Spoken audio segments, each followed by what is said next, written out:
Сайн байцгаана уу үзэгч сонсогч уншигч та бүхэндээ бэлтгэн хүргэдэг 100 асуултын нэвтрүүлгийн маань энэ удаагийн дугаар эхлэхэд бэлэн болоод байна. Манай өнөөдрийн нэвтрүүлгийн зочноор шудраг өрснөө хэрэгжтийн төлөөх газрын дарга Батүлзийн Бат Эрдэнэ хүрэлцэн ирж оролцож байна.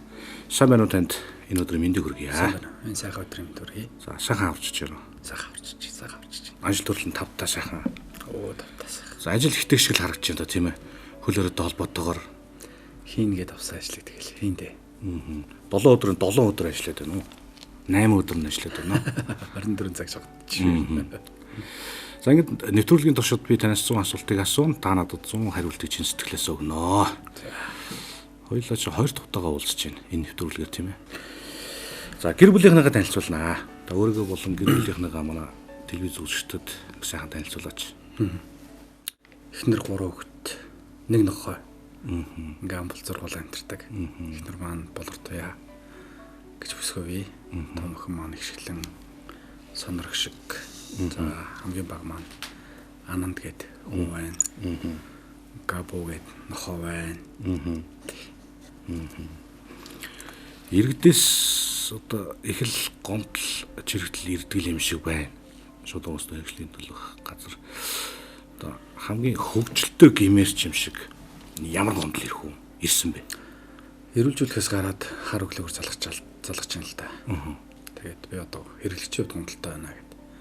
Та яагаад хэрэглэгч болчтой юм бэ гэсэн. Би эрүүлжүүлэхэд мөнгө төлөө онсон. Тийм учраас би хэрэглэгч буюу үйлчилгээ авч байгаа гэж ойлгож байгаа цагтаа байгуулгаас. За одоо тэгээд танд ямар гомдол байна, сэтгэл ханамж, ямар асуудал байна гэсэн нүүтийн баримт өгөхгүй байна. Би баримтаа аваад уншуулад бас суглаанд орчмоор штэ гэдэг ингээд ярьж ирдэг боллоо байдаг. Тэгэхээр ер нь бол зүгээр энэ өөрөө юу илэрхийлж байгаа нэхэр хэрэглэгч гэдэг хүн энэ утга бол хаасайгүй хүн болго өөр өнөдөр магадгүй нэг талдаа ойлгож байгаа мэт боловч нөгөө талдаа жишээлбэл шууд залгаад ярьж байна гэдэг маань өөрийнх нь эрхийг хамгаалдаг газартай болсон байна. Ийм газар байдаг гэдгийг мэддэг болсон байна. Энэ нь эргээд одоо бас манай хийж байгаа үйл ажиллагааны үр дүн юм болов уу гэж бид нар хардаг.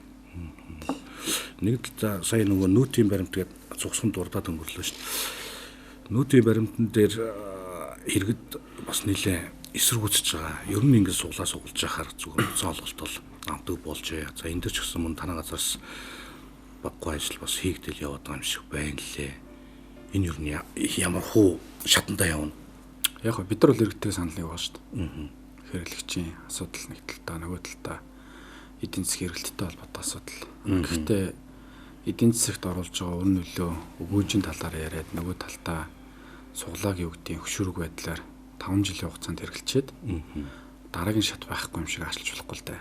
Тэгэхээр эн чинь өөрөө өнөөдрийн цаг хугацаанд жишээлбэл дунджаар 10 их найдын төсөвтэй Монгол улс эдийн засгийн хэрэгэлт бол тэрнээс их байгаа шүү дээ. Гэтэл тэр 10 их найдынх нь өнгөрсөн 5 жилийн хугацаанд нийт одоо нэмэртгийн албан татврын тухай хуулиар олгогдсон одоо ялангуяа суглаа хэлбэрээр явж байгаа. Тэр чинь 3.6 их найдын л төсөв бүрдүүлэлт орж ирж байгаа. Тэнч нөгөө нийт 10 их найд за тэгээд 4 жил гарангийн хугацаа гэдээ тооцсон бол 40 их найд. За болоо 40 их найд гэдээ тооцоход 3.6 гэдэг чинь те 1 7 8 орчим байдаг шүү дээ. Тэгэхээр энэ дараагийн шинж чанар руугаа шилжих шаардлага үүссэн бий болсон байна уу? Үүссэн бий болсон байна. Суглаа бол өөр нөлөөгөө үзүүлгээ бэлсэн байна. Эргээд суглаан дээр маш олон хэмжээний суглаа явж шүү дээ. Сая өнгөрсөн 7 хоногт бас телевизээр юу болов те. Энд чи өөрөө эргээд бид нар мэдүүлэг авд юм уу? Тухайн албан байгууллага аж ахуйн нэгжүүдтэй харилцаад, хувь иргэдтэй харилцаад төр өөрөө суглаа явуулдаг учраас бид нар ягаа явуулж болдог юм бэ гэдэг нийгэмд хэм нөгөө үр нөлөөллийн асуудал байна л да. Нэг талдаа эдийн засгийн тооцож байгаа боловч нөгөө талдаа иргэдээс үзүүлж байгаа, иргэдэд үзүүлж байгаа хор нөлөөллийн асуудлыг бид нар бас тооцож явах хэрэгтэй. Төр гэдэг бол иргэдийнхаа төлөө байдаг болохоос биш иргэд төрийн төлөө байдаг шүү дээ. Тэгэхээр иргэд өөрсдөө энийг өсөж байна гэдэг маань нөгөө талдаа жишээлбэл юу гэдэг татврын байгууллага ярьж байгаа шиг ч юм уу. Магадгүй нүүдийн суулгаг боловчвол хөшүүрэг байхгүй болчихно. Хөшүүрэг байхгүй болсноор эдийн засгт орж иж байгаа мөнгө нь багасна гэдэг ч юм уу. Ийм ойлголт бол байхгүй гэж харж байгаа бид нар. Нөгөө талаас харин ч 2% нь аль болох нэмээд өгчвөл иргэн болгон өөрөө хянагч болж байгаа байхгүй. Тэр нүүдийн буцаан олголттой холбоотой асуудал болж байна. Ер нь танаа байгууллагын яг чиг үүрэг нь юу юм бэ? манайх ч 2004 онд шудраг өрсөлдөөний газар гэж байгуулагдсан. За 2008 онд бол хэрэглэгчийн эрхийг хамгаалах нийгэмлэг гэж байсан. Төрийн бас байгууллагатай нэгтгээд ингээд шудраг өрсөлдөө хэрэглэгчийн төлөө газар гэж байгуулах 2008 оноос хойш өнгөрсөн одоо энэ чинь 13 жилийн хугацаанд ажиллаж байна те. Энэ хугацаанд бол анх бол өрсөлдөөний тухай хууль, хэрэглэгчийн эрхийг хамгаалах тухай хууль гэж байсан бол одоо нэмээд зар сурталчилгааны тухай хууль, сонгуулийн тухай хууль, нөхөрлөлийн тухай хууль, зөрчлийн тухай хууль, төрийн болон орон нутгийн өмч хөрөнгөөр бараа ажил хөдөлгөөнд авах тухай хууль гэдэг чинь ингээд бүр нийтдээ 8. За сая 21 оны 1 сарын 29-ний өдрөөс хойш ковид цар тахал нөгөө эдийн засгийн нөлөөлөл гэдэг нэг хууль гарсан шүү дээ. Тухайн хуулийн 14 дэх зүйл бол ломбардтай холбоотой асуудлыг бас манай чиглэл оруулж ажилласан. Ингээд нэг хэсэгчлсэн болон бүхэлд нь манай хувьд хяналт тавьж ажиллаж байгаа 9 хууль байна уу? Уг нь энэ 9 хуулинд хяналт тавьж ажиллах хэрэгтэй байгаад гэдэг. Одоо тэгсэн чинь одоо бүхэл зүйл рүү л одоо орцсон юм шиг харагдаад нэг юмны үн тогтоодог юм шиг, барьдаг юм шиг л зүйл харагдаад байна л. Тэр бол засгийн газар усан онцгой комиссийн тогтоолоор хийгдэж байгаа ажлууд. Жишээлбэл юмны үнийг бид нар одоо үн тогтооно гэдэг бол өөрөө утгагүй асуудал шүү дээ. Магадгүй одоо жишээ 1990 оноос өмнөх төлөвлөгөөт эдийн засгтай байсан бол тэр үеийнхаараа үн тогтоогоод за магадгүй одоо жишээлбэл 2012 онд засгийн газар үн тогтворжуулах хөтөлбөр гэж гаргаж ажиллаж байсан шүү дээ. 2012 оны засгийн газар шиг үн тогтворжуулах хөтөлбөр гэж гаргаад бүр ажиллаж байсан бол өнөөдөр бид нар дээр юм ачаалал орчихгүй байх л та. Та аль болох 1990 онд хийгдэг бо томоохон энэ зах зээлийн нийгэм эдийн засгийн эргэлт аль болох өөрөөр нь явуулах гэж байгаа процесс нь өөрөө дээр одоо үн тогтворжуулах хөтөлбөрийг татгалзаж байна. Тэ? Аль болох зах зээлийн зарчмаар нь явуулах гэж үзэж байгаа. Тэгээд бидний хувьд бол үнийн одоо хөөрөгдөл гэдэг юм. Үнийн хөөрөгдөл, зохиомжтой өмсөл, үн өгсөн хуульдаж тогтоох гэдэг. Энэ зүйл дээр бол манайх улсын онцгой комисс болон засгийн газрын шийдвэрээр бол манайх ажиллаж байгаа. 2020 оны 2 дугаар сарын 28-ны өдрөөс хойш одоо ингээд ажиллаа явж байна. Танайх одоо их л цөөхөн хүнтэй юм шиг харагдаад байгаа юм. Хичнээн хүнтэй байна. Манайх ч 36 албаагчтай 25 улсын байцаагчтай. Гэхдээ цахим орчин гэж нэг сайхан зүйл байна. Бид нэр иргэн болгоныг өөрийг нь хяналт хийдэг хүн болгох тал дээр ажиллаж байгаа. Тэгэхээр хэдий 36 албаагчтай ч гэсэн 3 сая 300 гуулаа болохгүй бүтэхгүй байгаа юмнуудаа илчилж яадаг те. Бас эргээд мэдэгдэж яадаг. Тэрэн дээр нь төрийн байгууллага энэ шалгалтын байгууллагаар хэмжээ авч ажиллаж яадаг. Энэ хэлбэрлэгөө орчих юм бол 36 багтдаггүй гэдгийг бас одоо харчлах шиг шүү дээ. Цаашдаа энэ хүний нөөц талаас ажилтнаа нэмэх бодлого барьж байгаа юу? Хуулийг хэрэгжүүлэх шаардлагатай. Өрсөлдөөний тухай хуулийн дээр орон нутагт өрсөлдөөний байгууллагын бүх албаагч ажиллана гэсэн хуулийн залттай. Гэтэл өнөөдөр энийг төсөв мөнгөтэй холбоотой асуудлаар ажиллахгүй байна. Энэ өөрөө хууль зөрчиж байгаа ноцтой үйлдэл нэг талтай. Нөгөө талдаа шудраг өрсөлдөө хэрэгжүүлэх газар аймаг болгонд магадгүй ажилласнараа илүү их хэрэглэгчийн төлөө, илүү их иргэдийнхаа төлөө илүү үр далаацтай ажиллах болоо гэж бид нар харж байгаа. Яагаад ингэж харж байгаа гэхээр Эрдэнэ дотоод өнөөдөр манай улсын 2 байцаагч ажиллаж байна. Тэр 2 улсын байцаагч бол 100 мянган хүнтэй газар бол бас өөрсдийнхөө хэмжээнд хангалттай ажиллаж шít. За Өрөнгө аймагт ганц байцаагч байна. Аймгийн хэмжээнд аймгийн төвийнхөө хэмжээнд бол ажиллаж байна. Ойрхон сумдууд руу гол явж чинь гэдэг ч юм уу те. Тэгэхээр бол шудраг өрсөлдөө хэрэглэгчийн төлөө газрыг ялангуяа юм иргэдийн эрхийг хамгаалсан, хэрэглэгчийн эрхийг хамгаалсан, иргэд рүүгээ чиглэсэн төр өөрөө үйлчилгээг иргэдэд үзүүлж байгаа. Үзүүлнэ гэдэг ийм одоо байр суурьтайгаар ажиллаж байгаа цаг хугацаанд шудраг өрсөлдөө хэрэглэгчийн төлөө газрыг орон нутагт байгуулах ёстой л гэж бид нар харж байгаа. Одоогийн байдлаар Эрдэнэт өөр хангаад байгаа юм шүү дээ. Өөр хангаа за дарханд байсныг бол сая 2 байцаагч ирэх цуцлсан байна. Одоо аймагаас ажиллах боломжгүйгээд яг гэхдээ манайх дээр байцаагч ирэх цуцлах тухай мэдээлэл бол ярих байгаа. Говьалтай аймагт байгаа. Тэг ингээд нэг 4 аймгийн хэмжээнд бол байсан. Одоо тэгээд дархан нэргээд байгуулах юм байгуулахгүй юм. Сая 21 оны 3 дугаар сар ихээр баха энэ нөгөө шадар сайд засгийн газраас аймгийн сектор нартай гэрээ явуулсан шүү дээ. Тэрэн дээр бол шудраг өрсөлдөө хэрэглэгчийн төлөө газрыг байгуулах эрх бүхий албан тушаалтан буюу улсын байцаагчийг ажилуулах гэдэг ийм залт бол бүх аймгийн сектор нар дээр үүрэг болж оччихсон байна. За одоо тэгээд энэ үүргээ бас биелүүлж ажилласаа гэдээ бид нар аймгийн сектор нар руу тодорхой албан тоод бичгийг нь бол явуулаад ингээд байж байгаа л та. Түрүүн хоёлаа иргэдээс их олон гомдол ирж байгаа гэж ярьсан шүү дээ, тийм ээ. 115 гэдэг тусгай дугаард очиж байгаа шиг байна, тийм ээ. За зарим нэг асуудлууд нь ч одоо яг хөө тэгээ шийдээд явж байдаг юм байж. Энэ асуудлыг шийдээд явж хахад том компаниудын одоо хүчтэй хэр тулгарх юм? Дарамт шахалт ирэх юм уу? Гэхдээ одоо тэгээд нөгөө том жижиг гэдэг чинь ер нь байхгүй болсон юм шүү. Гэтэл та ер нь эрх ашиг нь хөндөгдөж байгаа аж ахуйн нэгж байгууллага байтугай иргэдийн хувьд хүртэл за нөгөө бидний яриад байдаг ченжүүдийн гэдэг том дулаантай хүртэл таарч байгаа шүү дээ. Одоо энэ чинь 40 наслахтаа хураагаагүй их дайсанг 8 сарын дотор хураасан байна. Тэ. Энд чи өөрөө яалч авахгүй нийтийн эрх ашигын төлөө цүнх эрх ашигыг хөндөхөөс арахгүй ийм нөхцөл байдал. Бид нар өнөөдөр юу гэдэг иргэдийнхаа эрх ашигыг хамгаалах, хэрэглэгчийн эрх ашигыг хамгаалах тал дээр зогсдог учраас зарим тохиолдолд за бараг заримдаа бол дийлэх тохиолдолд төрөх эсрэг зогсдог. Ийм байгууллага болчиход байгаа шүү дээ. Одоо зөвхөн юу гэдэг төрийн зүгээс аж ахуйн нэгжүүдийн эсрэг гэхээс илүүтэй аж ахуйн нэгжийг хамгаалаад иргэдийнхаа эрх ашигыг хамгаалаад төрийн эсрэг зогсож байгаа маш олон процесс юмнууд байна шүү дээ. Одоо тэгэл саяны дээр нөөтийн сулаанаас авахгуулаад тий та нар одоо төрийнхөө эсрэг инглээд эхлэе гэл чинь зөвхөн аж ахуйн нэгжээс ирж байгаа дарамт гэхээс илүүтэй төрөөс ирж байгаа дарамтууд бас нэлээд байдаг. Яг нь төрөөс ч явахтай нэг төрийн тодорхой хэмжээний байгууллагуудаас гэх юм. Эрх ашиг нь зөрчигдөж байгаа иргэд танаад гомдол гарахтаа одоо ямар зүйлээр гаргаж болох вэ? За миний мэдгээр 115 дугаартай огцсон байх юм байна. 115 гаргаж болно. За бид нар өргөдөхөд баримтын 1.7 сая хэрэгжилж байгаа. Баримт аппликейшн байгаа шүү дээ. Баримтаар бол үйлчлэгээ хэсгээс нь шууд ургастай хэрэгжилж байгаа газар байж байгаа. Тэгээд дотроо шууд гомдол мэдээлэгдсэн ажиллаж байгаа. Нийслэлийн хувьд бол нэг цэгийн үйлчлэгээнүүд дээр бол гэргийн киоск барилж байгаа. Тухайн газар дээрээс нь төрийн үйл ажиллагаатай холбоотой гомдлыг аж ахуйн нэгж иргэдэд үйлчлэгээтэй холбоотой гомдлыг бол манай шууд газар дээрээс нь гэргийн киоскоор дамжуулаад өгөх боломж нь бүрдсэн байна. За Facebook платформын хувьд ашиглалтанд оролцсон байгаа. Facebook-оор дамжуулаад манайх руу шууд гомдол мэдээлж болж байна.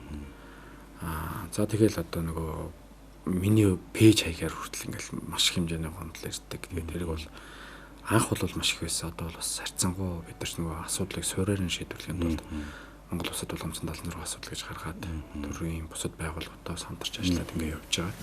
Тэгээ үүний өрөөнд бас ямар ч байсан нэг жилийн дотор бол энэ гомдлын хэмжээ бол эрс цөөрнө гэж бид нар тооцож ажиллаж байгаа. Тэгээд одоо гомдол хүлээж авахын тулд биш гомдол гаргадаггүй байлгахын тулд шууд ургастай хэрэгжин төлөө газар ажиллана гэдэг ийм оройдгаар бол 2021 онд бид нар ажиллаж явж байна. За гомдол нь бас нөгөө худал гомдол гэж бас байгаад байгаа шүү наа. Зарим нэг байгууллага бизнесийн одоо үйл ажиллагаанд алтаагаар нөлөөлөх тиймэрхүү гомдол байх юм. Хэрвээ иргэн өөрөө худал гомдол гаргасан бол тухайн иргэн одоо ямар хариуцлага хүлээх вэ? Зөрчлийн тухай хуулиар 500 мянгаар оруулна. Тэ ер нь бол худал гомдлууд нэлээд байдаг. Ялангуяа хатуу хууль орооны үед бол манайх чинь одоо уртсгасан цагаар ажиллаж байгаа. Тэгээд түрүү хэлсэн нөгөө 25 улсын бацигч газар дээр явж ажиллаж байгаа. Тэгэхээр бол нөгөө худлаа дуудлагууд их өгнө. За энд одоо тэгсэн байна, ингэсэн байна. За нөгөө талаасаа бид нар энэ шалгалтын өргөд дээр 4 хэлбэрээр бид нар гомдол шийдвэрлэж ажиллаж байгаа. Хэвлэл мэдээллийн байгууллагуудаар явж байгаа гомдлыг нэгдүгээр бид нар авч байгаа. Өөрсдийн санаачлагаар бас тухайн шалгалтыг хийж байгаа. За нөгөө иргэдээс хэрэглэгчдээс ирсэн гомдлыг бид нар шийдвэрлэж ажиллаж байгаа. За нөгөөх нь бол хяналтын байгууллага буюу одоо шин шүүгч юм уу, цагдаач юм уу, мэргэжлийн хяналтын байгууллага ч юм уу тий. Бусад байгууллагуудаас ирсэн гомдлыг бол бид нар хүлээж авдаг. Энэ дөрвөн хэлбэрээр авдаг. Тэгээд энэ дээр ингээ харж яхад бол маш олон зүйл байна л да. Хаа хамаагүй шал өөр захын зургийг эвлүүлж тавиад тий одоо шин өөр захын нэрээр дээрээс нь үнэтэй тулчлаа гэж биччихдэг ч юм уу. Сая одоо хэдхэн хоногийн өмнө 4 сарын 10-нд энэ шалгалт дөнгөж эхэлж байхдаа бол бас энэ тохиолдол зөндөө гарлаа шүү. Тэгээд яг газар дээр нь очиж шалгалт үзэхээр одоо лангууных нь байдал өөр огт тийм орчин байхгүй тий. Зүгээр тэгэл эвлүүлэл ингэж хийцсэн. Тэрийг өөрөө магадгүй одоо тодорхой хэмжээний сошиалд хандлт авах гээд хийж байгаа процесс юмнууд ч их байна. Сүүлд та 76 асуудал гээд гаргаж ирж тавьж байл л да.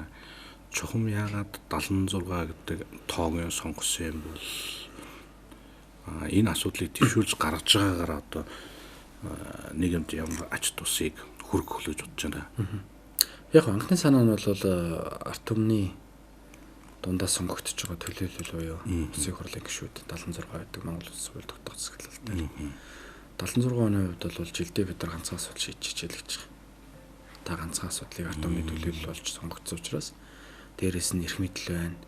Төгсөл бололцоо нь бүгдээрээ байж байна те. Хууль эрх зүйн орчинд өөрчлөлт оруулах зайлшгүй шаардлагатай зүйлсүүд байдаг 76 асуудал дотор. За тухайлх юм бол одоо юу гэдэг сөөхтэй холбоотой гомдлууд байна. Сөөхтөр бол бид нар зайлшгүй одоо шинэ хууль эрх зүйн орчинд өөрчлөлт оруулж ийж шийдвэрлэхгүй болохгүй асуудлууд байгаа юм талтай. Тэгэхээр энэ хууль тогтоогч буюу ард түмний төлөөлөл бол сонгогдож байгаа чинь тойрог болгоноос Монгол Улс даяар сонгогдож гарч ирсэн төлөөлөл учраас нэг улсын хурлын гишүүнийг асуудлыг ганцхан жилийн хугацаанд шийдвэрлэж чичээ. Энэ өөрөө эргээд иргэдийн дунд тулгамдсан маш олон асуудал шийдвэрлэгдэх үндсэн суурь болох гэдэг юм аа. Тухайлх юм бол юу гэдэг мэргэжлийн албан байгууллага шударга ус төрөл шинжилгээ газар ч юм уу. Дондгоос ирсэн гомдлыг өнөөдөр барагдуулж болно. Маргааш дулмаагийн гомдол дахиад гарна шүү дээ. Тийм үст. Тэгэхээр энэ дээр бол бид нар суурьаар нь асуудлыг шийдвэрлэе гэдэг өнцгөөс бол тухайн асуудал дээр углуур гарна хандж байгаа гэсэн үг.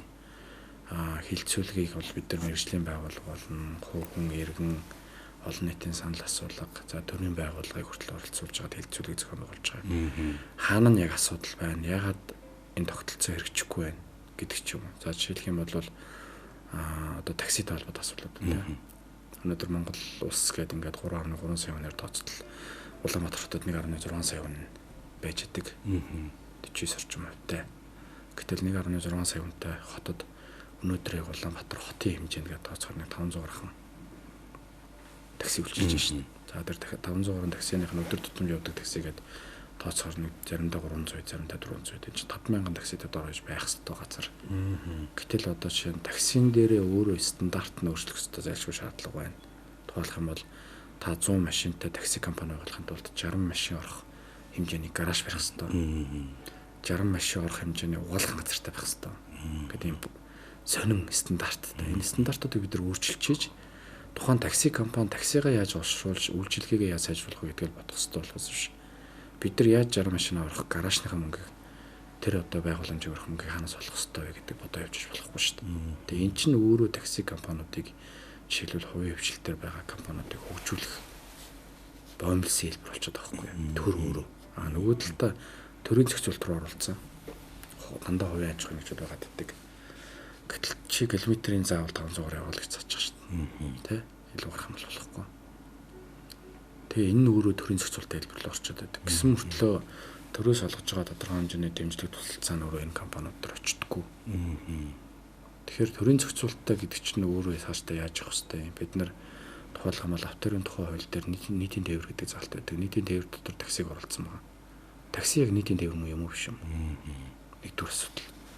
Нийтийн тээвэр мөнгө гэж байгаа бол төрийн зохицуултын хэлбэр дээр тухайн компаниудад дэмжиж явах нь төр өөрөө одоо магадгүй жишээлбэл нөгөө жижиг дундын зээлийг тухайн салбарт нь олгодог ч юм уу те.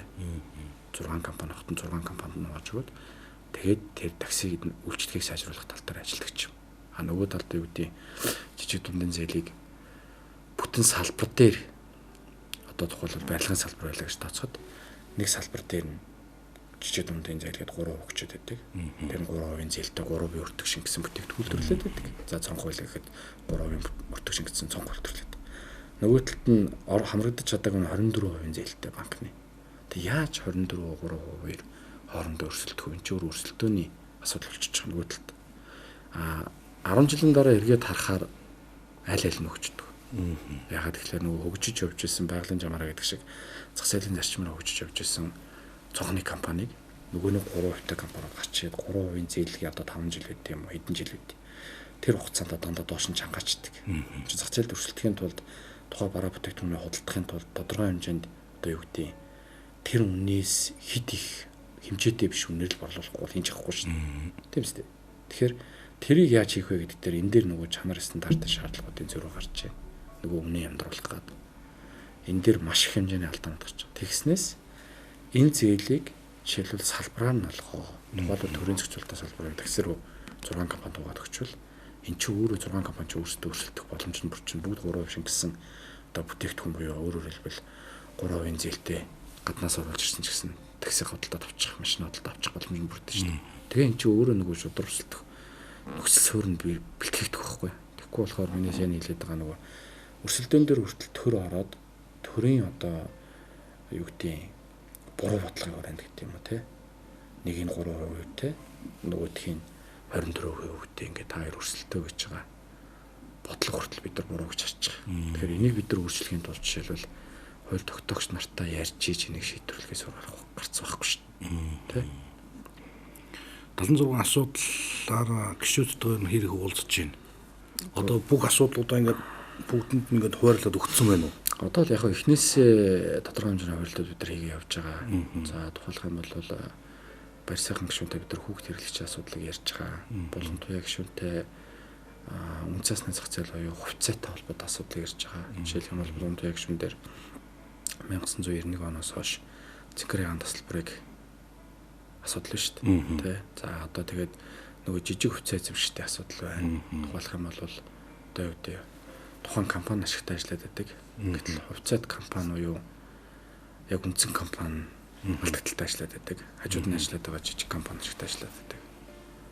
Одоо улсын их төлбөрөөс ахуулаад байнгын алдагдaltaй ажиллаж штэ. Тэгээ жижиг хувьцаа эзэмшигчдийн эрхийг хаана хамгаалах вэ гэдэг айгу хэцүү зүйл болчиход байгаа. Шүүхтэр очихоор жижиг хувьцаа эзэмшигчдийг ер нь тоодоггүй. Тэгэл ялгатаад гардаг. Энэ системийг бид нар өөрчлөхгүйгээр яаж одоо цаашдаа жишээлбэл хувьчлал гэдэг зүйлийг явуулах юм. Тэ?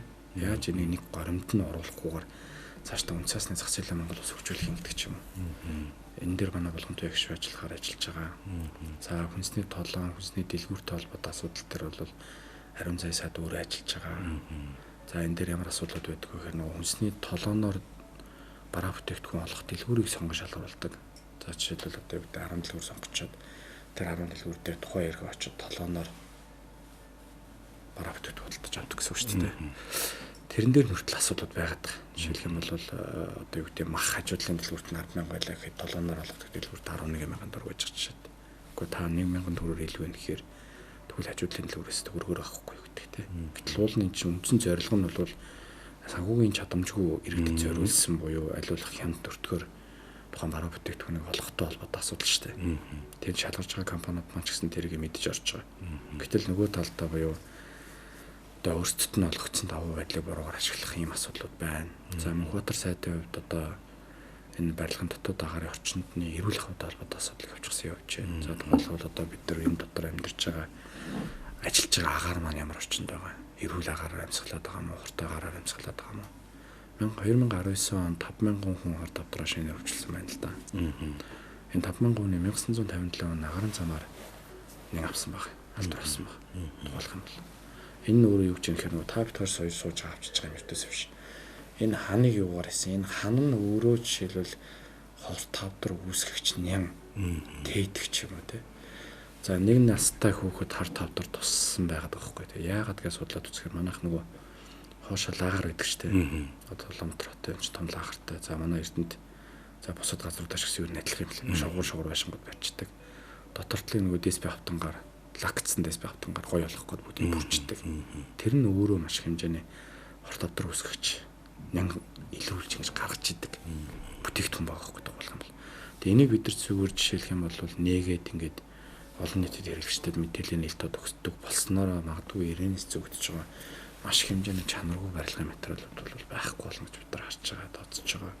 Энэ хүрээнд ч гэсэн барилга хот байгуулалтын сайттай бас энэ асуудлуудаа яриад тодорхойлсон журам за тэгээд олон нийт буюу хэрэглэгчд рүү бүх мэдээллийг буюу нөгөө тухайн датаг ил болгохтой холбоотой асуудлыг бид нар хийгээ явж байна. Өөрөөрөө хяналтын камерын дэлгэцийг гаргаад үүдэндээ тавьсан байсан. Өөрөөхөө ажлын ширийг гаргаад хайсан байна гэсэн. Ер нь үүгээрээ та ер нь юуг илэрхийлэх гээд байгаа юм? Нөгөө хүн чинь өөрөө хэрэгцээгээр амьдардаг те. Хэрэгцээгээр амьдардаг. Хэрэгцээгээ зүйл бол байгаад дарамтлахгүй. Тэгэхээр юу гэдэг тэр дарга ширээнд би өнгөрсөн 8 сар хугацаанд нэг ч удаа сууж үзег юм бэл. Зүгээр л зай эзэлсэн л нэг данхахар том меблийн ширээл байгаад байдаг байхгүй. Тэгээ тэр ширээ гаргаа хийчихснараа одоо чинь магадгүй маш их орон зайг өөртөө би болгож байгаа нэг талтай. Нөгөө талдаа одоо орж ирсэн хүмүүс маань ч гэсэн цэлгэр том өрөөнд орж ирээд за магадгүй тодорхой хэмжээнд хурал цуглаан хийх боломж бүрдэж байна тий.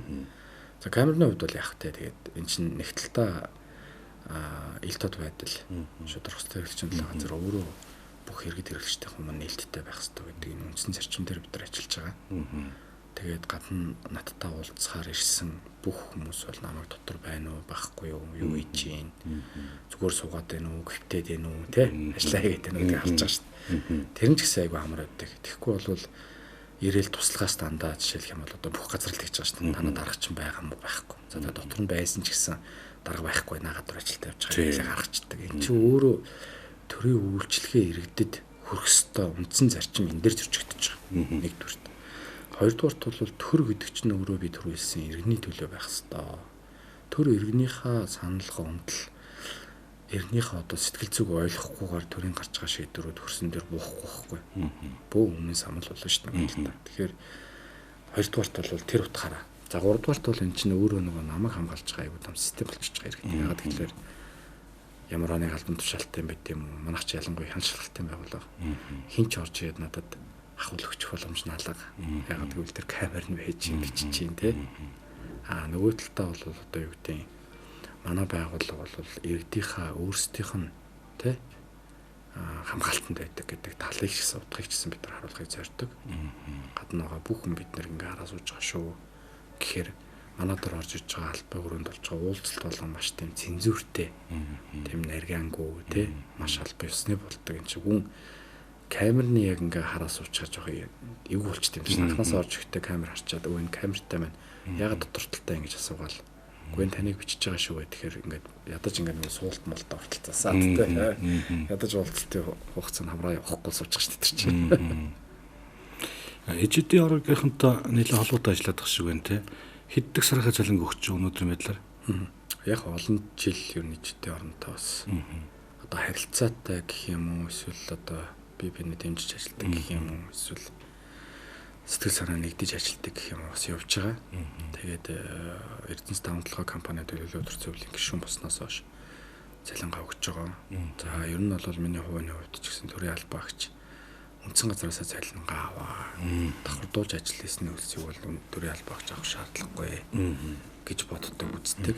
Тэр хүрээндээ ч гэсэн тухайн Эрдэнэс даван толгой компани төлөвлөлт өдөрцөвлийн нөгөө даргын цалин гэж хүмүүс андуураад идэв. Даргын цалин гэж байхгүй шүү дээ. Гишүүний цалин л гэж байгаа. Гишүүнийхээ цалинг бол өгөө явж байгаа. Тэгээд 10 сараас хойш л өгч байна да. Сая хамгийн сүүлд 3 сард бол яг хуу 2-3 сарынхаа цалингаас тодорхой хэмжээнд бас нэмэрлээд бид нар чинь нэг аж ахуйн нэгжүүдэд уриалга гаргаад нэг автобус авч өгсөн шүү дээ.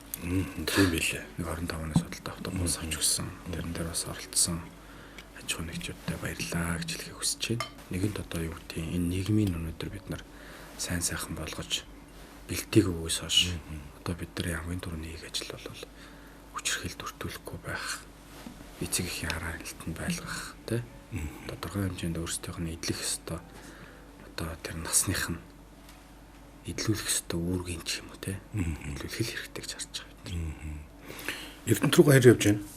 Гэхдээ би ч одоо нэг улсын онцгой хүмүүсийг шүү баснаас хойш байнгын бэлэн байдалд 24 цаг хугацаас ажиллахгүй шийдэж явж болохгүй гэдэг гэсэн тэгээд одоо хөч явж чадахгүй шүү. Нөгөө Эрдэнэтэд таны хийгээдсэн нөгөө бүтээн байгуулалтын золгосын хорооллын ажил дууссан уу хэр явж байгаа? 5 орц 80 айлын орон сууцнд бол дууссан.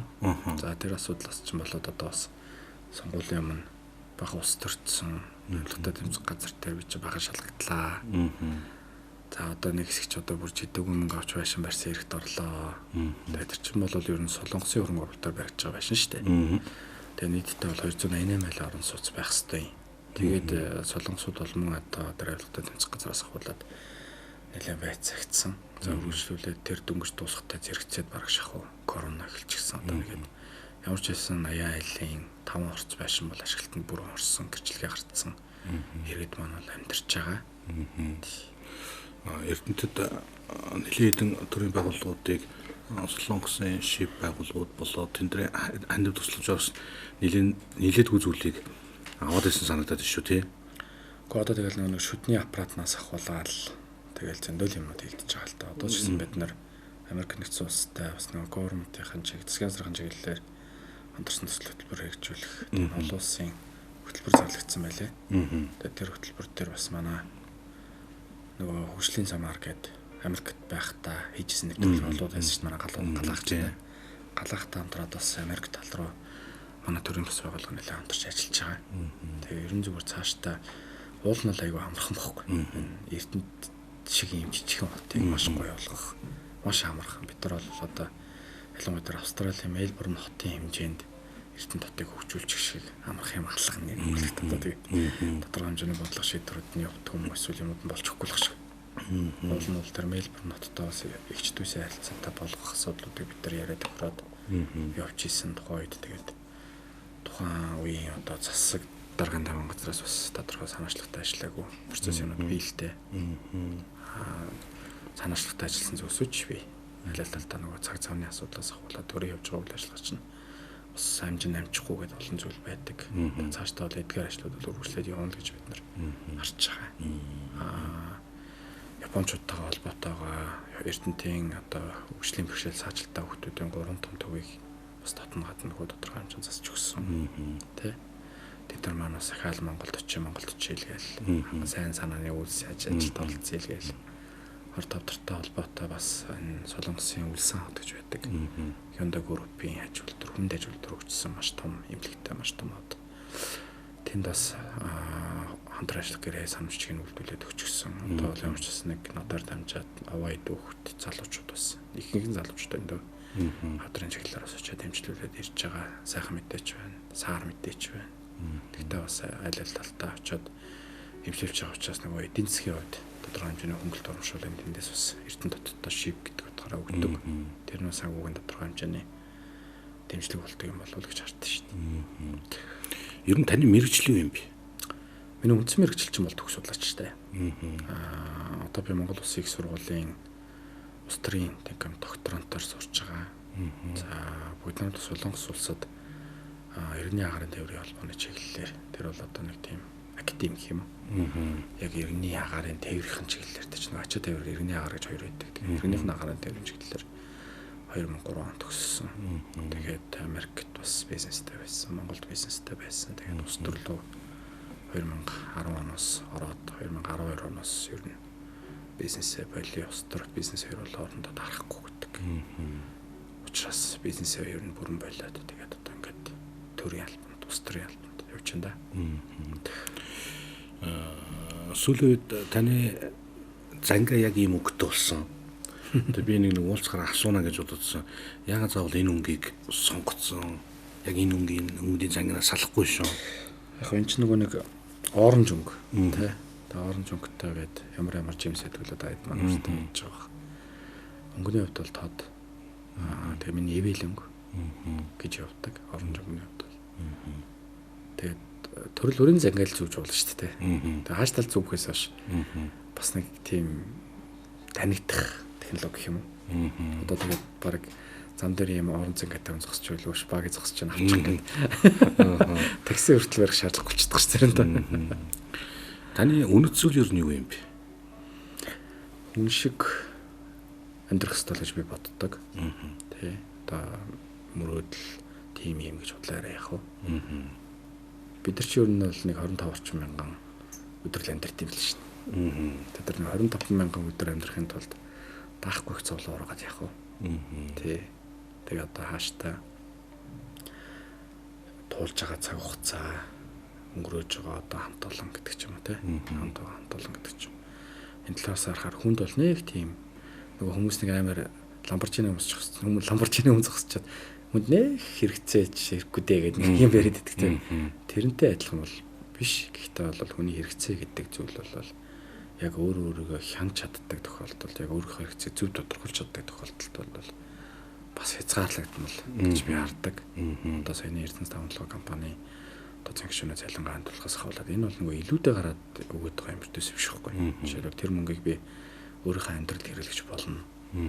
Тэгвэл яах вэ тэгэл дахиад нэг илүү гоё цанцаавал магадгүй илүү одоо юу гэдэг гэрийнхаа юм нэг юм янзлал өнгөрөх байх л та.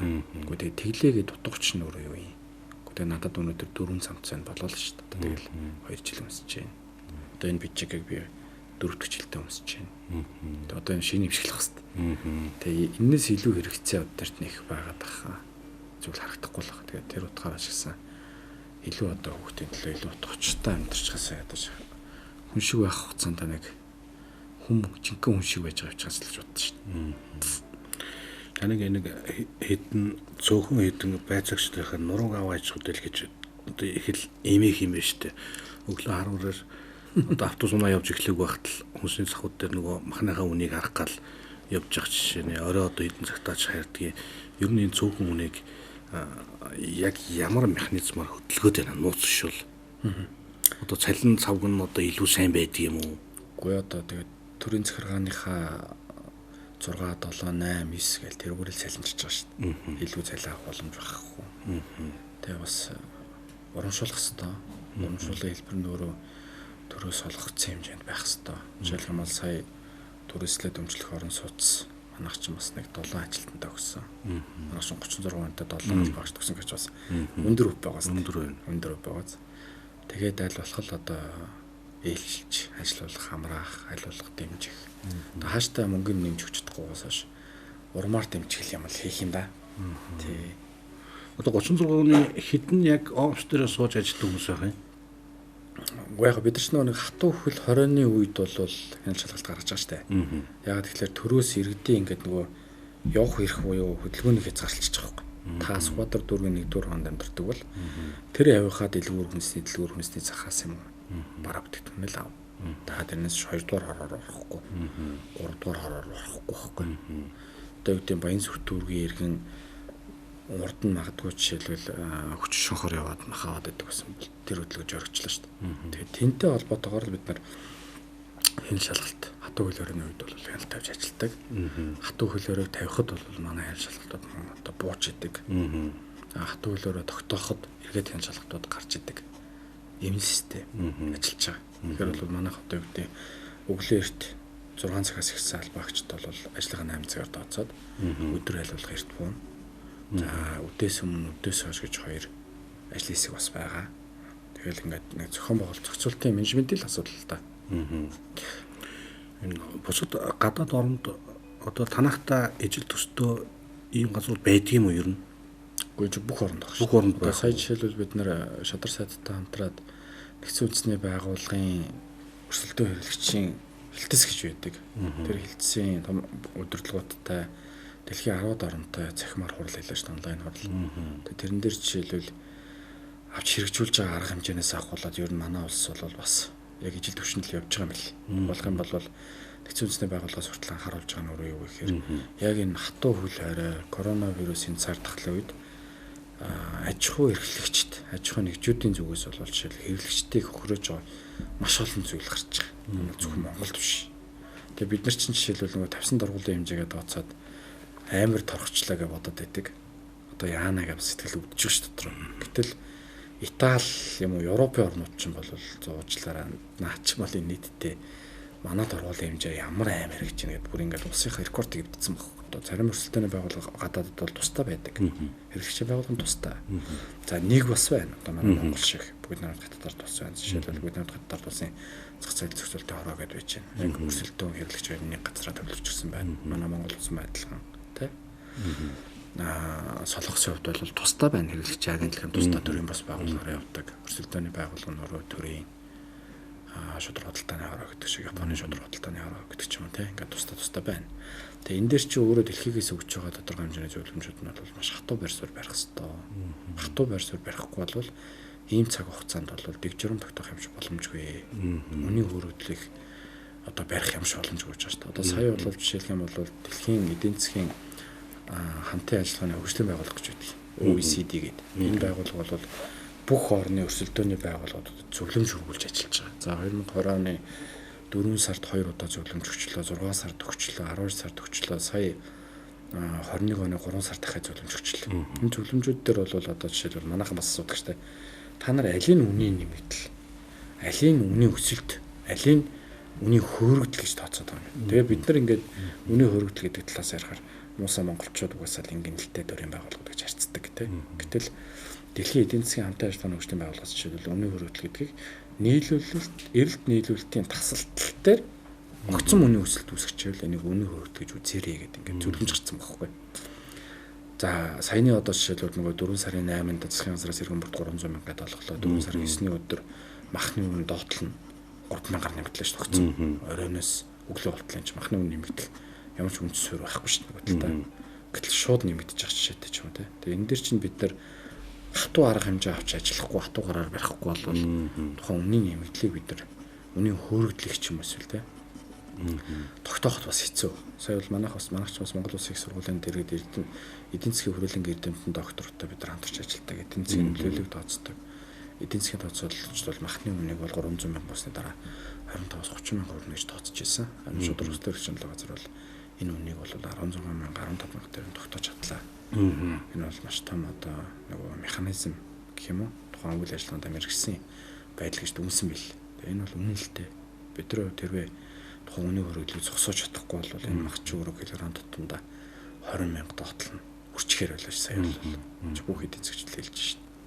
Тэгэхээр энэ үнийн хөрөгдөл зохиомл хомсдол за тэр өгсөн хуульдж үн тогтоох гэдэг чинь бол энэ хатуу хуулиарын үед маш хэмжээтэй явдаг. За одоо ялангуяа 11 сард бол нэлээд явсан шүү дээ. Зөвхөн анх тогтсонтой анх Монгол бүхний тэмдэглэлийн байдлын зэрэг Монгол улсад анх удаа тогтооход хэрэгжиж эхлэнгүүт байшин хорооллын дунд 3 мини маркет жишээлбэл зайдуулан өндгөө 500 гарал зараа ихэд тохирчиж.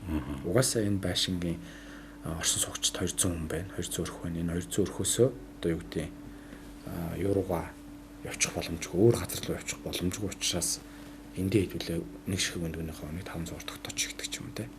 Энийгээ тогтоочингууд эн чинь өөрөө нөгөө өгсөн хувилдах гэдэг процессор гарчиж байгаа юм. Та хэдэг очихор ингээд нэг үнэ гаргаад тавьчихсан биш үү? За ирж шүү гэдэл. Тэгээд явангууд нөгөө үнэ гаргаад ирч юм шиг байгаа. Одоо тэгж л надад ойлгогдод байна л да. Яг амьдрал дээр үнэхээр тийм байгаад байна уу? Бага. Ямар сандаа тийм ярих гэсэн нөгөө шүк гэдэг чи өгч байгаа юм. Шүктэг гэж байгаа. Тэгээ манайх анх ороод ирэхээр анх яах нөгөө худалдаач чинь шүктэг ирлээ гэдэг байсан юм л да. Шүтгэс ирлээ шүү гэдэг. Тэгээ хаажимдаа нөгөөдөг чинь шүктэг болоо. Тэгээ хурдан хэлэхээр олон дахин давтамжтай болж байгаа дэрч.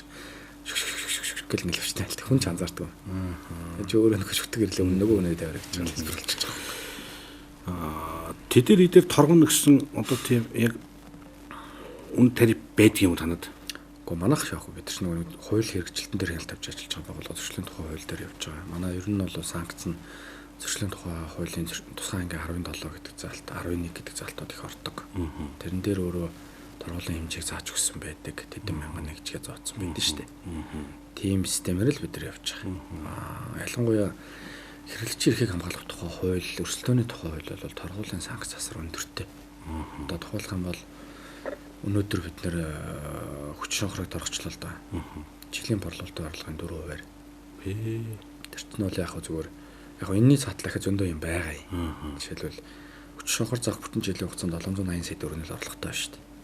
Тэгээд тэр махан дээр жишээлбэл жилд 200 гаруй тэрбум төгрөг хэрэгжиж байгаа шүү дээ. Тэр мөнгө нь хаана вэ гэхээр нэг тийм хуулийн цорхоо гэдэг шиг манайх зөвхөн түрээсийн үйл ажиллагаа явуулдаг гэдэг утгаараа түрээсийн орлогоноос нь л бид нар торох хууль эрх зүйн нөхцөл бүрдэж байгаа. Тэгээд нэг 780 сая төгрөгийн 4% дөрвөл гэдэг бол 29 тэрбум. Юу 29 сая төгрөг орчим болчихж байгаа. Нэг талтай.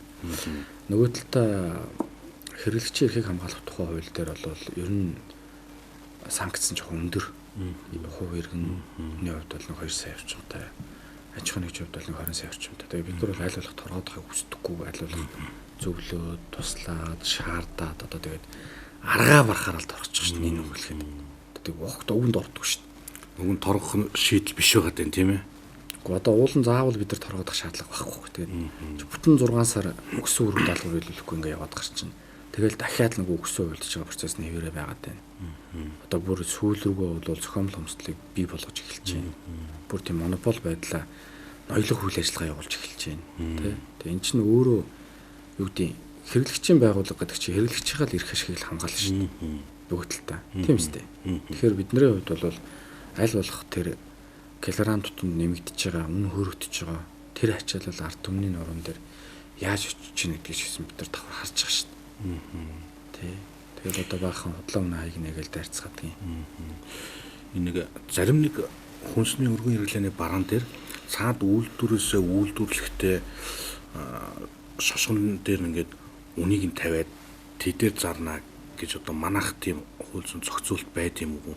Энэ бус зарим гадаад орнд нэг тийм ажиглагдчихсан санагддаг юм. Одоо чинь Солонгос тийм байдаг шүү дээ. Солонгост бол байдаг шүү дээ. Нөгөө хайх шошгон дээр бол тэр байхгүй шүү дээ. Үнэтэй холбоотой. Дээр үед бол байдаг байсан тийм. Одоо бол байхгүй.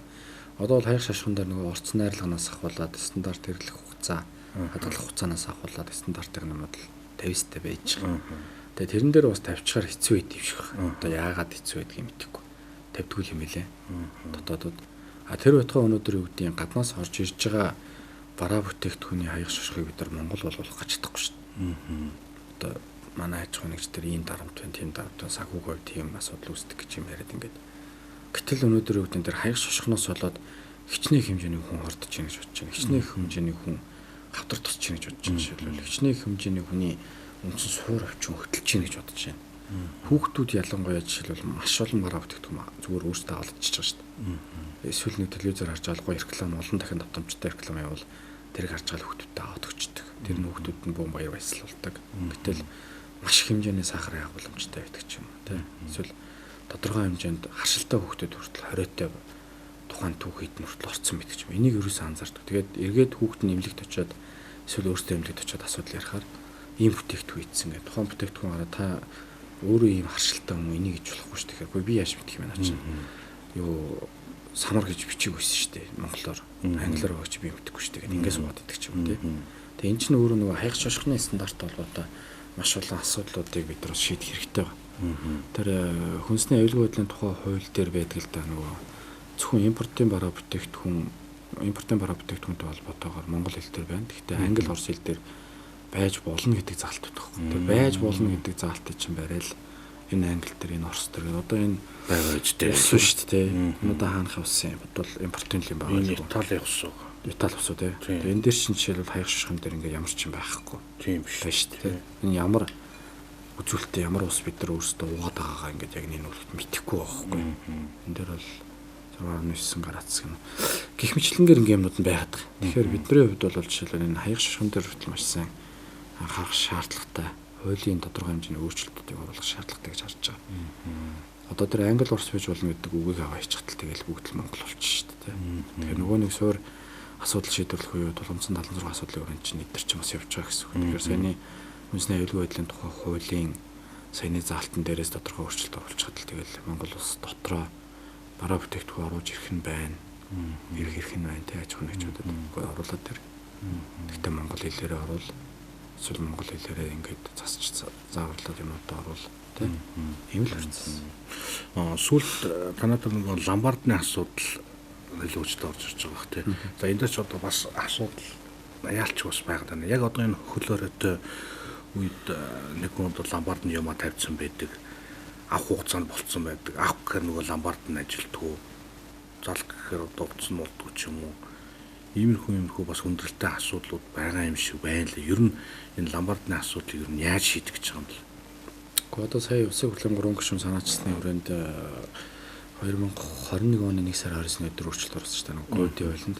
Ковидын хуулинд орсон өөрчлөлтөн дээр ламбардны сарын хүү 3% сэтрүүлэхгүй, алдангийн өдрийн 0.2% сэтрүүлэхгүй. Энэний хэрэгжилтийн шударгаас дээр шинжилгээ газар тавьж ажилладаг юм хууль орж ирсэн. Хуулийн дээр нь одоо бид нар тэгэл хэрэгжилтэн дээр хяналт тавиал ажиллаж байна. Одоо хааштай хууль тогтогчдоос ирсэн хуулинд орцсон нэр үсгэс автагаа явж байгаа юм чи тэ. Тэгээ тэрний өрөөнд бол яг аль талд асуудал байгаа юм. Жишээлбэл 7 сарын 1-ний хүртэл тухайн хүний бараа бүтээгдэхүүн процент тавьсан байгаа зүйлийг бодлон борлуулж болохгүй заавал байлгах хэрэгтэй гэдэг ч юм. Гэтэл тухайн одоо процент тавьсан бараа бүтээгдэхүүнийх нь чанартай холбоотой асуудлууд байна. Эргээд нөгөө аж ахуйн нэгж бизнесүүдийн хувьд бас өндөрлөлт асуудал үүсэж байгаа л үүсэж байгаа. Гэхдээ үндсэн нөгөө тухайн ламбардаар үйлчлүүлж байгаа хэрэглэгчтэй хувьд бол хамгийн том асуудлууд нь байгаад байгаа. Нөгөө 3% гэдгийг мөрдөхгүй байна. 7%, 10% хэвээрэл байна. Тухайн одоо жишээлх юм бол бид нар ч өнгөрсөн намар хян шалгалтыгээд агаа бараад хүний эрх үндэсний комиссийг хүртэл оруулсан шүү дээ шалгалтанд.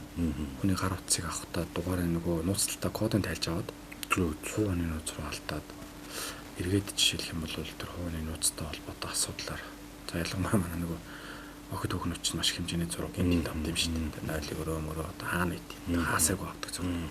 Тэднийг эргэж бариад дарамтлагдаг, шахдаг ийм процесс юмнууд хүртэл тодорхой хэмжээнд гарч ирсэн шүү дээ. Тийм ч хүний эрх үндэсний комиссийн хүртэл бид ажиллах хэмжээнд очиж ирсэн. Асуудал байна. Тэгээ ламбард болж байгаа хэцүү. Одоо энэ хууль эрх зүйн орчныг маш тодорхой болгож өгөх шаардлагатай гэсэн үг. Шударга өрсөлдөөн хэрэгжлийн төлөөх газрын ажлыг ер нь хэр явж байгаа гэж бодож байна вэ? Ер нь санснаар ер нь явж гинөө бас жоохон чамлалтай ошин хийх зүйлүүд байна уу? Яг манай чиг үүргийн бус ажлууд байна. Манай чигүүргийн бус ажлууд бол жишээлх юм бол зохицуулах хороодууд байна. Харилцаа холбооны зохицуулах хороо, тэ эрчимчний зохицуулах хороо, усны зөвлөл гэдэг ч юм. Тэгээд тэр хороодуудтай чинь бид нар айл болох одоо нөгөө чигүүрийг давхцахгүй байх, хяналтыг давхцуулахгүй байх. Тухайн одоо хуулийнхын хүрээнд хяналттай байх ажлын дээр хороодуудын өөрсдийнхөө чигүүрэг дээр байх. Тэнд нь бид нар одоо айл болох халтахгүй байх гэдэг талаас бас тодорхой хэмжээний тохиролцоотой явж л дээ. Тэгээ одоо жишээлх юм бол нөгөө сэргийгдэх чүмчний төлбөртэй холбоотой асуудлууд яригдаад байдаг. Энэ асуудал олон жил яригдчихэв. Тэгээ бид нар бас нэг шийдчих боломж байна гарсан. Хуулийн дээрээ байна. Тэр эрчимчний тухай хуулийн дээр хяналт тавьдаг нь өөрөө эрчимчний зохицуулах хороо байх жишээтэй. Тэгээ бид нар жишээлбэл санал хөрвүүлэхээс сэтэрч чадахгүй байхгүй. Нөгөө айл болгоноос радиогийн төлбөргээд аваад ддаг. Радиогийн төлбөр тий. Үндэсний олон нийтийн радио телевизийн төлбөргээд аваад ддаг. Тань ч өөрөө бас хуультай. За сая бол өргөн нэвтрүүлгийн тухай хууль шинээр 2019 оны 12 сарын 19-нд батлагдаад 7 сарын 1-ээс 27 сарын 1-ээс хэрэгжиж эхэллээ шүү дээ. Үүнтэй холбоотой IPTV-нүүд бол жишээлбэл тодорхой хэмжээний төлбөр мөнгө нэмж чинь хураамжтай холбоотой асуудлаар. Энд чинь өөрөө харилцаа холбооны зохицуулах хороо өөрөө хяналт тавьж ажилладаг юм байгууллага. Тэгээ бид нар энэ луус ороод чаддаггүй. Устай холбоотой асуудлууд байна. Зүгээр усан дээр нэг төгрөг нэмлэхэд хэдэн мянган өрхөөс хэдэн төгрөг болох вэ гэж тооцоод үзэх хэрэгтэй байхгүй. Тэ. Тэгээ энэ дээр чинь жишээлх юм бол бид нар бас тодорхой хэмжээнд хяналтыг 100% тавьж чадахгүй байна. Яагаад гэвэл усны зохицуулах зөвлөл нь өөрөө байж чинь тэ. Гэдэг ч юм ингээд маш олон асуудлууд байна. За одоо саяны дээр нөөтийн тухай нэмэгдсэн өртгөх албан татварын тухай хууль, за түүнтэй холбоотой нөөтийн сухлаатай холбоотой асуудлууд байна. Энийг бид нар бүрэн шийдвэрлэх боломжтой байсан бол шийдчихвэр байна. Тэгтэл шийдэж чадахгүй байна. Нөгөө сангийн яам шадарсад бичиг явуулахаас өөр зүйл хийж чадахгүй шүү дээ. Яг тэгэхээр эн чинь чигүүргийнхаа харьяалалаар болж өгөхгүй байна. Тэгэхээр бидний эрх үүрэг бол санал гаргах хэрэгтэй шүү дээ. Одоо саяны дээр ковидын тухай хуулиар ч гэсэн эрх зүйн чадамжныхын хүрээнд харахаар торгуулийн арга хэмжээ авах хэмжээ боломжгүй хуулиараа. Манайх бол одоо хаах хүртэл санал гаргах хэрэг гэдэг ганцхан хэрэг болчихж байгаа юм. Тэгэхээр манайх бол тухайн ламбард одоо зөрчил тогтооглоо гэж үзэх юм бол энэ ламбардыг хаа гэдэг юм саналыг л тухайн холбогдох байгууллагууд нь явуулна. Тэгээд тухайн байгууллага нь өөрөө арга хэмжээ авч чадахгүй тохиолдолд бид нар яач чадахгүй. Ергээд нөгөө хэрэглэгчийн гомдол шийдвэрлэхдэггүй болчиход байгаа юм энэ дэр. Тэгээд шийдвэрлэхдэггүй байна гэдэг чинь нөгөө ажлын үзүүлэлт бас тодорхой хэмжээнд байна. Нэр хүндний асуудал байна. Өдөрт шударга тандсан асуудал шийдэгдэхгүй шүү дээ гэдэг ч юм.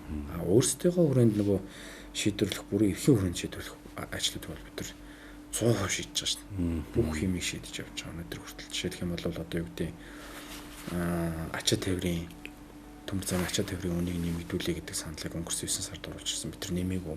Хэрвээ нэмсэн бол энэ үйл цахилгаан тулааны үн нэмэгдэхээр байлаа. Энийг бид нар нэмэлтийг барайл авсан.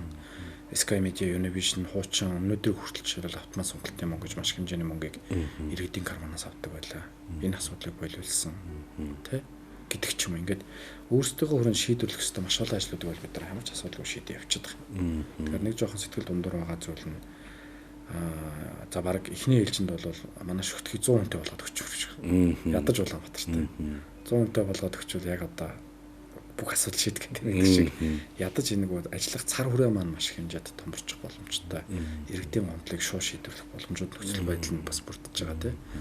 Хоёрдугаарт бол саяны яг ярьдаг энэ бусад төрийн байгууллагатай холбоотой асуудал дээр бол жоохон сэтгэл дундуур байдаг. Тэгээ одоо аль болох нээлттэй л байх хэрэгтэй гэж ойлгодог. Тэгээд аль болох одоо гэдэг нээлттэй байх гэдэг бид нар бас нэгдэлтэй хичээдэг. Тэр тал дээр ч гэсэн тэрнээсээ болоод бас тодорхой хэмжээнд баалуулах хэмжээнд гарна л та. Ингээд бидний урилгыг хүлээн авч нэвтрүүлэгт маань үргэлжлэн ирж оролцсон танд маш их баярлалаа. Таны цаашдаа ажил болоод амьдралтай нь өндрөөс өндөр амжилтыг хүсэн ерөө хэдхэн цөөхөн хүнийхээ нурууг авчихгүй шиг ажиллаулаарай. Амжилт төсөй танд. За баярлалаа манайхан гайгүй. 100 асуулт нэвтрүүлгийн маань энэ удаагийн дугаар инхүү өндөрлөж байна. Манай өнөөдрийн нэвтрүүлгийн зочноор шудраг усны хэрэглэжийн төлөөх газрын дарга Батүлзээ Батэрдэн хүрэлцэн гэж орслоо. Та бүхэнтэйгээ дараагийнхаа нэвтрүүлгээр эргээд уулзлаа. Түр баяртай.